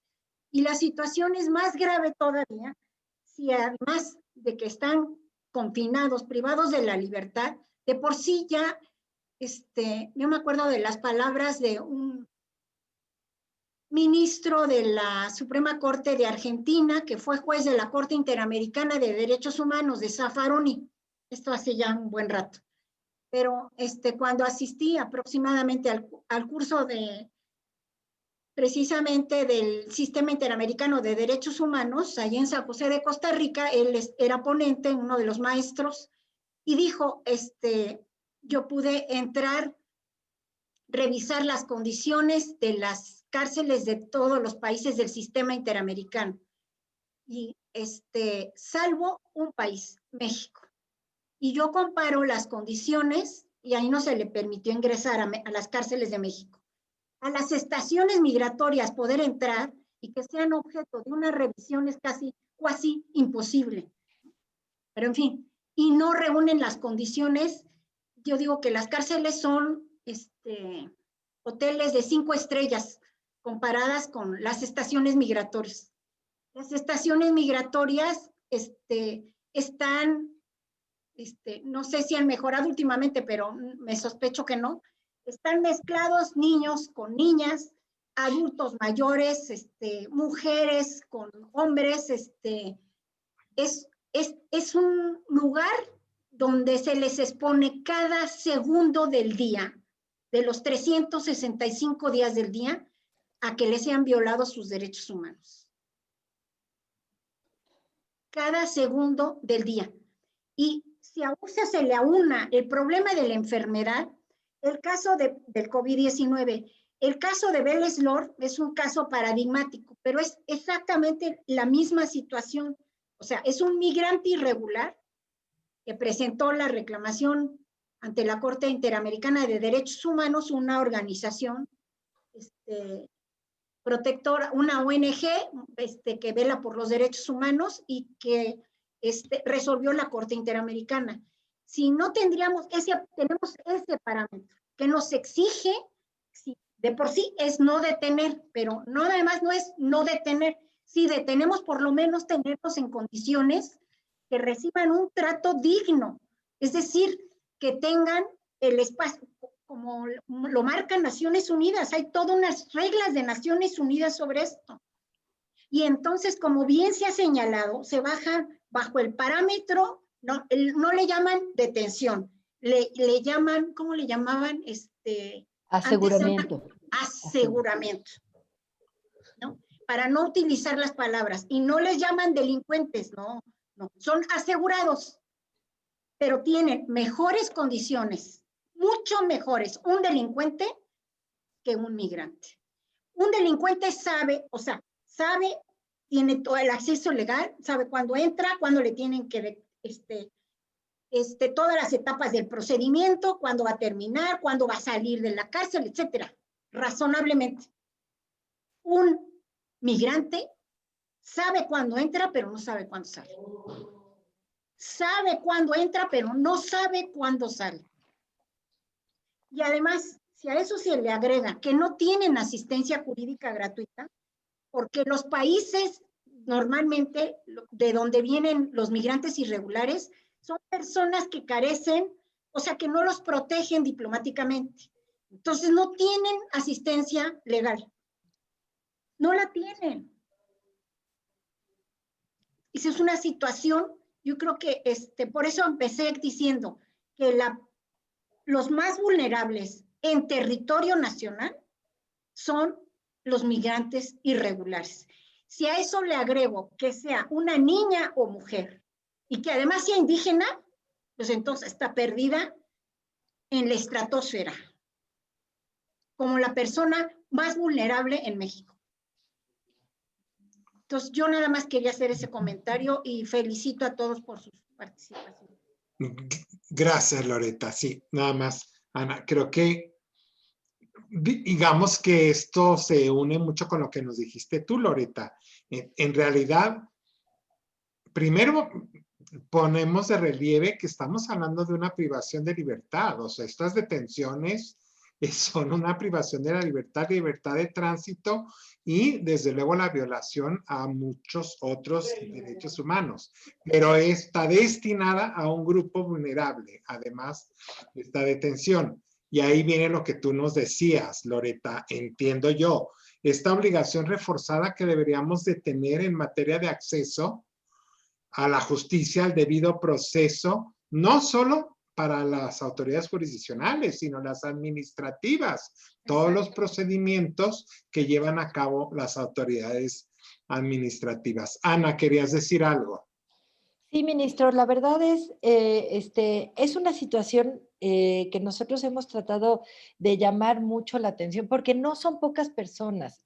Entre abril y julio este año se detectaron, se registraron 12,000 detenciones, 12,155 detenciones, entre las cuales hay niñas, niños y adolescentes, como bien lo decía la consejera, y también, por ejemplo, personas de la comunidad LGBT en unas instalaciones totalmente inadecuadas. Incluso nosotros tenemos un amparo contra la detención de niñas, niños y adolescentes en la estación migratoria de Las Agujas en la Ciudad de México por la muerte, después de la muerte de una niña guatemalteca, simplemente porque no tienen las condiciones adecuadas. Y no quiero dejar de mencionar que sí se ha hecho un esfuerzo importante por parte de la Defensoría Pública del Poder Judicial por capacitarse y por tener acceso a las estaciones migratorias, pero la verdad es bien discrecional de los distintos directores de las estaciones migratorias si los dejan entrar o no. Y muchas veces es más fácil que con todo y el acceso limitadísimo que tenemos las organizaciones de la sociedad civil que defendemos a las personas migrantes, y muchas de ellas son refugiadas, recordemos que además no pueden tener esta asistencia consular por el temor a ser devueltos a un lugar, a sus países donde pueda correr peligro su vida y su integridad. Muchas veces es más fácil que nosotros como organizaciones logremos ese acceso ya de por sí limitado y difícil que el Instituto de la Defensoría Pública, que creo que sería bien importante porque, por ejemplo, en los centros de reclusión por razones penitenciarias, pues sí tienen un acceso más sencillo a defensores públicos y acá es muy complicado. Y para las personas migrantes y refugiadas, tener acceso a un juez que vea su caso es prácticamente imposible. Sus casos siempre están resueltos en el Instituto Nacional de Migración y quienes tienen acceso a la Comisión Mexicana de Ayuda a Refugiados, que también es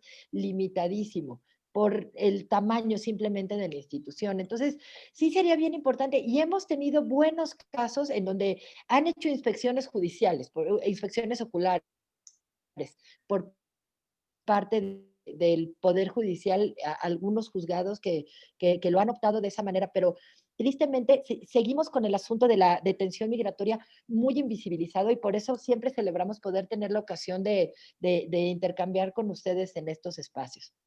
Gracias, Ana. Igual volvemos porque recuerda que parte de tu ponencia fue poner en relieve las contradicciones, o sea, las dificultades en la aplicación por parte de los jueces, incluso los federales en este punto. Oscar, Jaime, en estadística, tú nos dijiste, en todos estos, digamos, derivado del programa de 2014, bueno, primero, yo desprendo, y ahí sí me gustaría que entraras un poco a resaltar.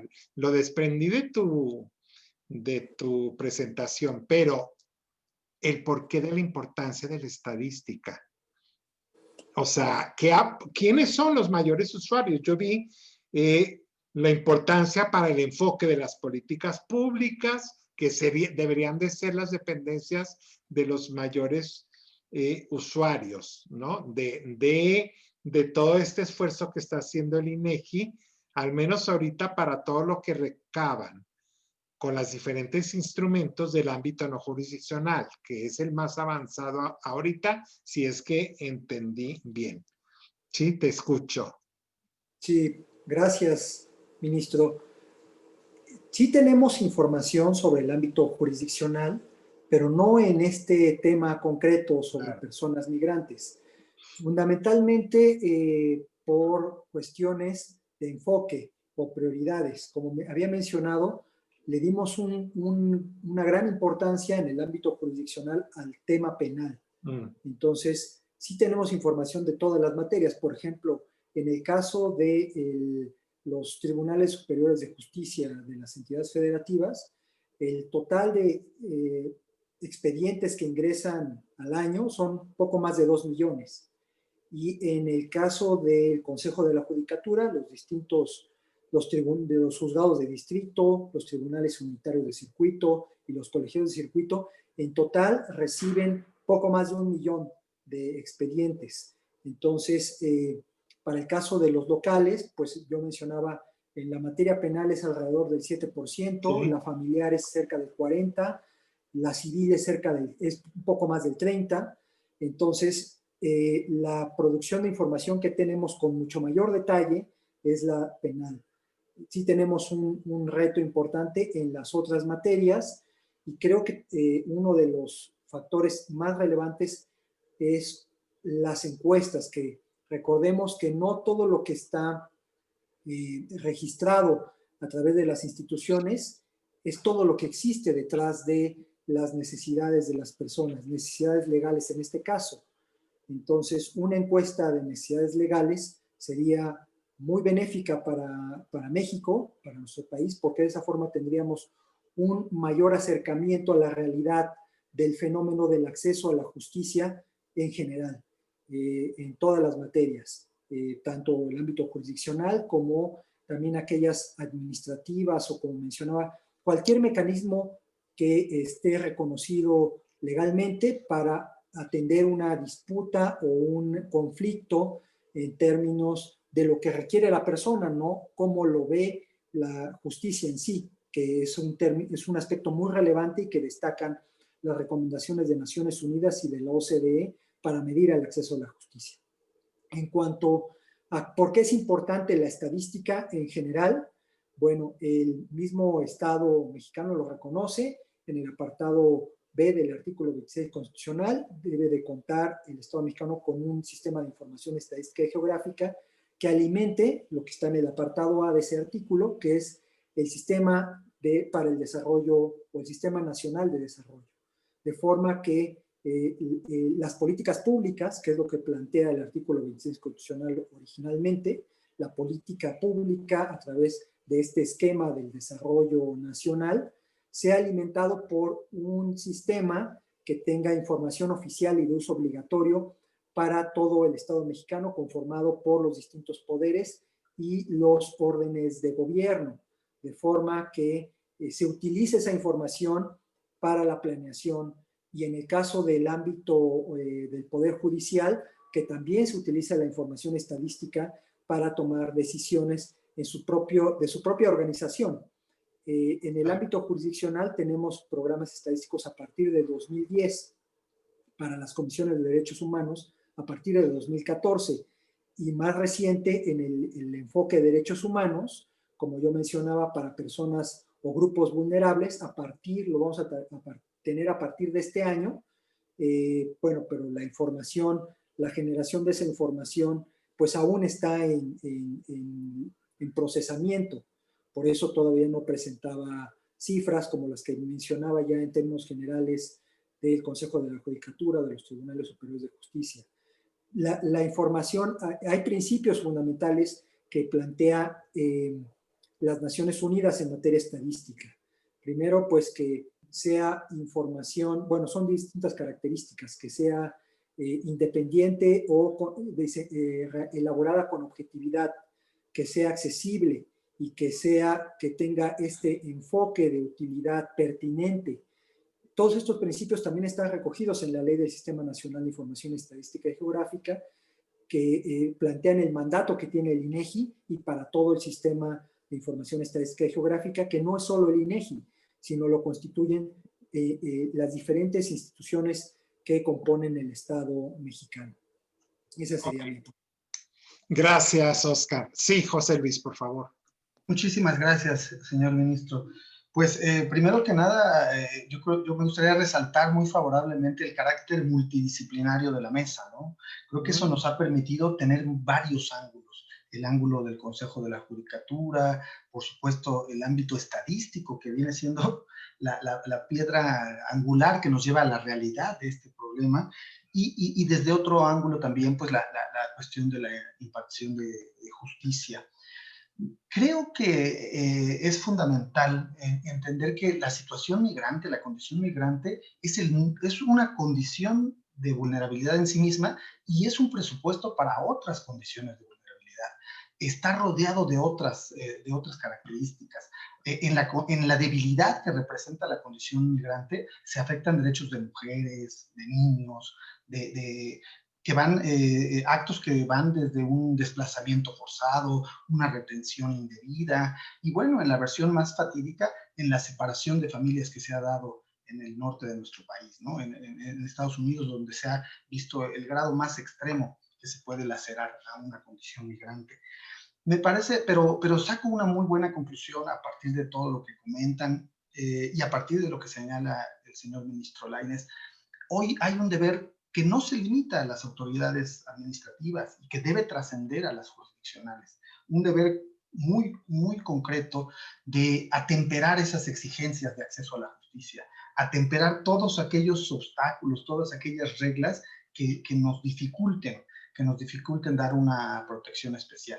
Creo que ese es el hilo conductor que nosotros tenemos que seguir manteniendo. Por supuesto, en la materia judicial, donde es muy complejo, porque nuestros requisitos procesales están en la médula de nuestro funcionamiento, el interés jurídico, la oportunidad, la certeza, pues por supuesto que a veces se vuelve complejo. Sin embargo, creo que hoy la expansión que ha tenido la interpretación judicial ha permitido figuras como el interés legítimo, como el principio pro persona y por supuesto muchas medidas que han venido a favorecer las condiciones de vulnerabilidad.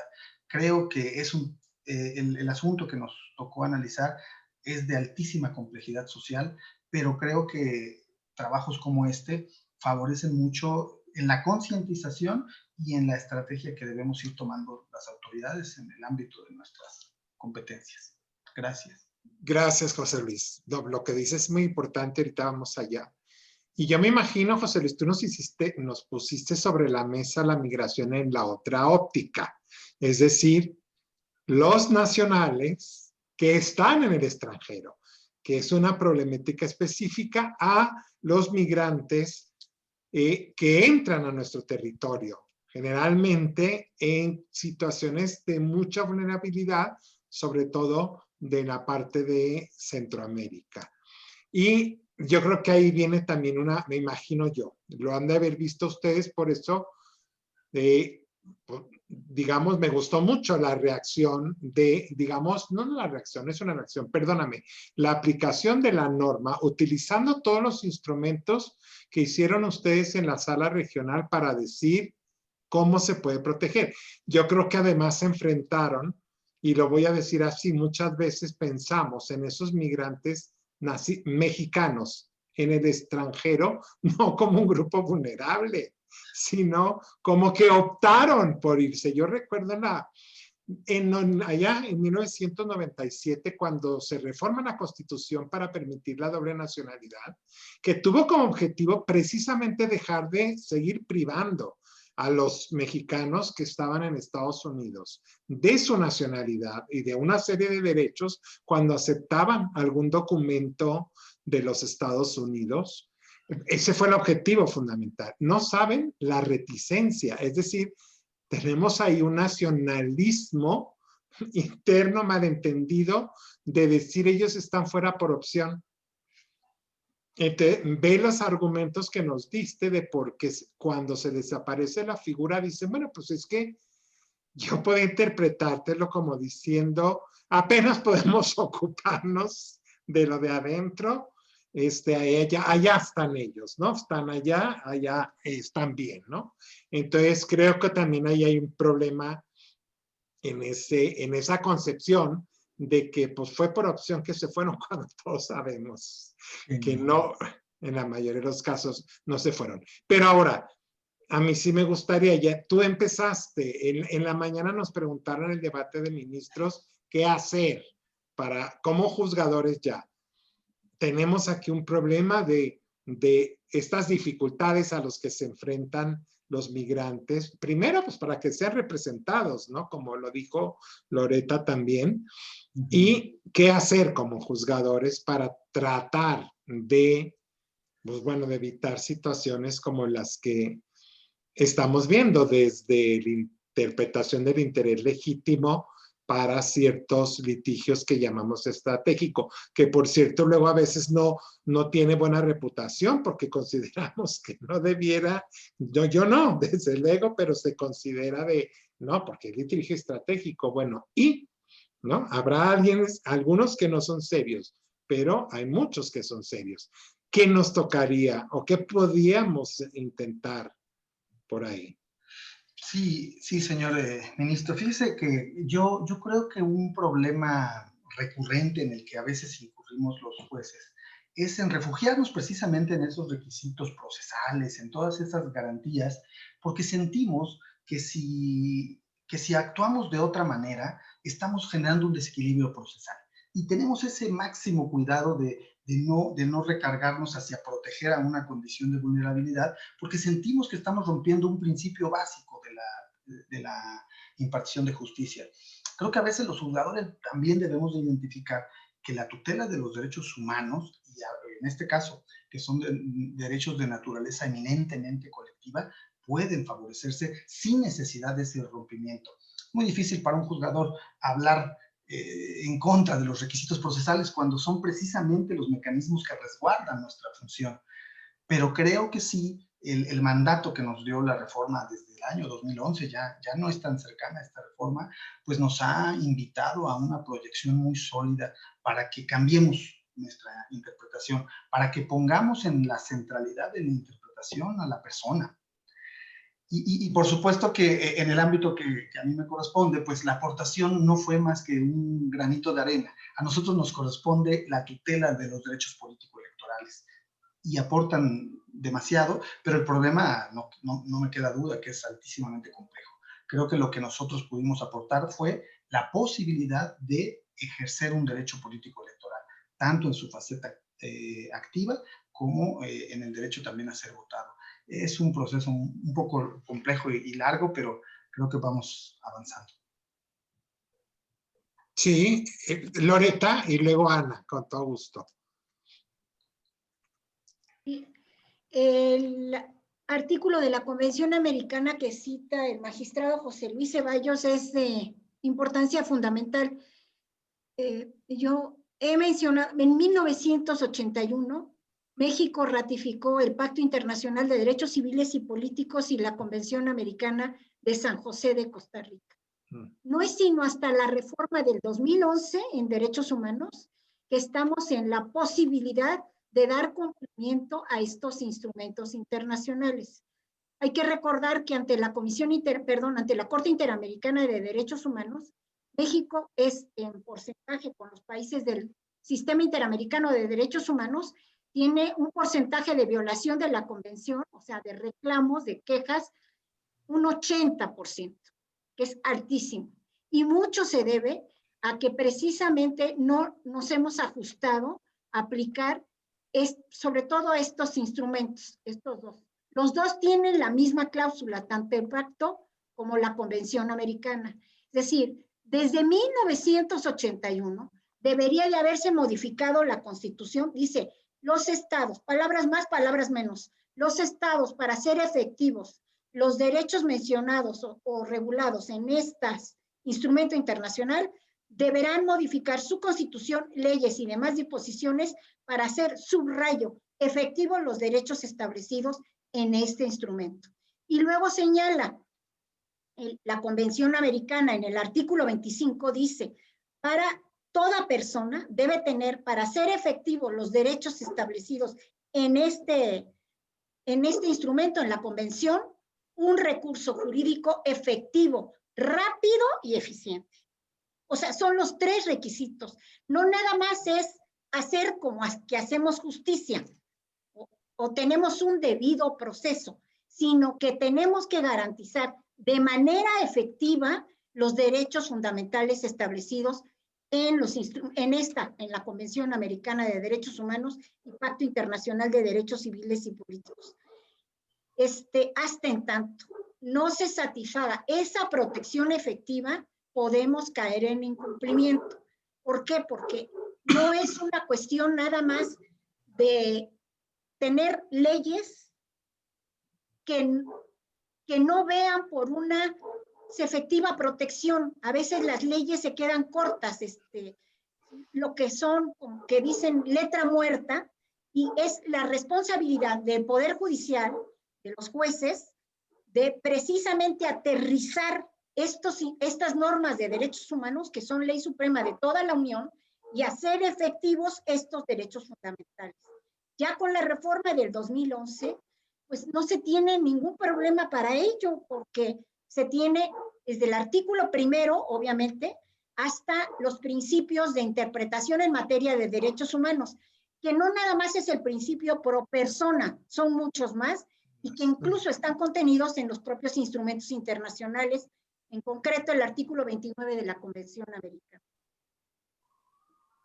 Gracias, Loreta. Loreta, tú estás en un lugar ahora privilegiado como consejera para analizar todas estas, no es que yo te esté dando chamba, ya la tienes de por sí tan compleja, pero estás en un lugar privilegiado, ¿no? Viendo hacia la capacitación en nuestro instituto de jueces y magistrados. Hasta, recuerden, y los ministros, ¿sí me explico? Nosotros hemos tenido que aprender mucho en cómo aplicar estos instrumentos, como una obligación de aplicar estas herramientas y estos instrumentos a la hora de que se nos presentan estas problemáticas. Sí, Ana.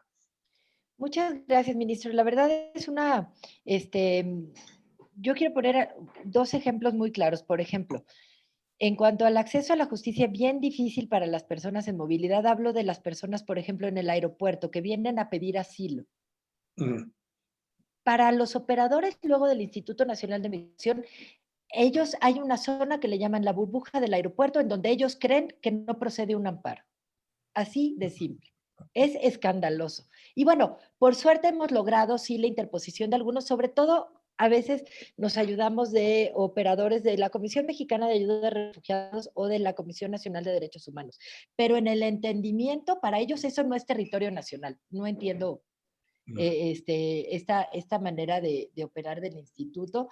O bien, por ejemplo, en algunos casos, la solicitud de reconocimiento de la condición de refugiado, cuando se les es negado y se acude por medio de un juicio de nulidad, en ese momento pierden el estatus regular en México. Entonces, están en riesgo de una deportación y al ser deportados, pues ya no pueden darle seguimiento a sus casos. Es bien, bien complicado. Entonces, esos son 2 ejemplos como muy concretos que creo que resultan de mucho interés.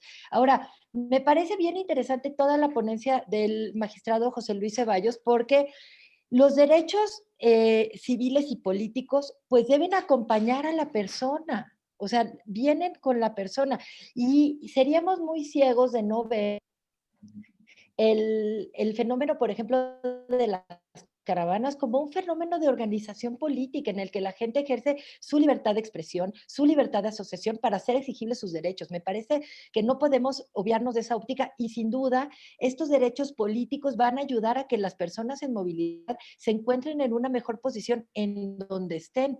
Y no nada más es las personas migrantes, en el caso de las personas que salen, sino también las personas que ya se han nacionalizado mexicanas. Ustedes saben todas las grandes limitaciones que tienen para ejercer derechos civiles y políticos, ¿no? Muchos de los, por ejemplo, ejercer cargos públicos, ejercer el registro de alguna candidatura. Entonces, estamos también ante este régimen que usted bien mencionaba, ministro Lainez, de un extremo nacionalismo mal entendido, yo creo que muy avalado porque tenemos ahí el tristemente célebre artículo 33, ahí que a cada rato sale a colación cuando una persona extranjera quiere ejercer su libertad de expresión y demás. Entonces, creo que sí nos obliga a ir reflexionando todo esto que termina, es como una cadena que termina en estas violaciones gravísimas hacia las personas en movilidad, que muchas de las veces salen de sus propios países por no poder ejercer sus derechos políticos, así de simple. Y esto les pone en peligro hasta la vida. Entonces, creo que nos obliga también, esta mesa, también celebro esta posibilidad de tener esta mesa multidisciplinaria porque nos obliga otra vez a recordar la interrelación de los derechos humanos y que no tienen una jerarquía mayor unos de otros, ¿no? Muchas veces sí estamos preocupados por lo básico que es comer, que es la libertad, pero no podemos dejar atrás pues los derechos civiles y políticos que van a ayudar a que las personas se encuentren en una mejor condición, y por eso creo que ¿qué se puede hacer? Pues visibilizar las buenas prácticas, como yo mencionaba, el esfuerzo del Instituto de la Judicatura Federal. En AMIC tiene un sitio en el que ya se pueden consultar todas estas sentencias que han sido participantes del premio de sentencias a lo largo de 5 años. Con ayuda de Cruz Roja Internacional, este año vamos a tener también una publicación que ojalá pueda ser muy accesible para todas las personas, sobre todo en el Poder Judicial, de buenas prácticas de juzgadores, no nada más nacionales, pero también a nivel regional. Y esta colaboración que celebramos también mucho, tanto la elaboración y actualización del protocolo para juzgar a personas migrantes y sujetas de protección internacional, como cada año las capacitaciones que damos tanto en Casas de la Cultura como a través del Instituto de la Judicatura. Para nosotros es bien importante continuar y aumentar este tipo de colaboraciones, porque creo que de esa manera sí podemos ir ampliando este acceso a la justicia. Gracias, ministro. Muy bien. Muchas gracias, Ariel. Creo que ya, ¿verdad? Estamos en el tiempo. Sí, estamos a tiempo, señor ministro. Bueno, pues muchísimas gracias, Loreta. Muchas gracias, Ana, José Luis, Oscar. Multidisciplinario el grupo, muy interesante. Todas las presentaciones, de verdad. Y bueno, nos queda el que sigue. Realmente el problema es grave. Yo diría es un problema donde multifactorial, perdón. Y bueno, y multisectorial, efectivamente también, donde no es una problemática focalizada en un específico tópico, sino responsabilidad de varias autoridades y con múltiples aristas. Yo les agradezco muchísimo. Ariel, te encargas de las conclusiones, ¿verdad? Entiendo. Sí, ya se está trabajando eso, señor ministro. Muy bien, pues les agradezco mucho y además nos portamos muy bien, compañeros, porque somos la segunda mesa en terminar. Estamos en tiempo. Muchas gracias. Qué lástima que fue por Zoom. La parte de la pandemia, se pierde esa presencia que creo que ya nos hace mucha falta a todos. Y esperemos que el año que entra celebremos una mesa igual, pero donde podamos abrazarnos y saludarnos y debatir más sin tener que estar a 2 metros de distancia. Muchas gracias a todas y a todos los que nos acompañaron en la mesa. Muchas gracias, ministro. Hasta luego. Gracias a todos. Gracias, ministro. Gracias, buenas tardes. Hasta luego. Gracias, Ariel.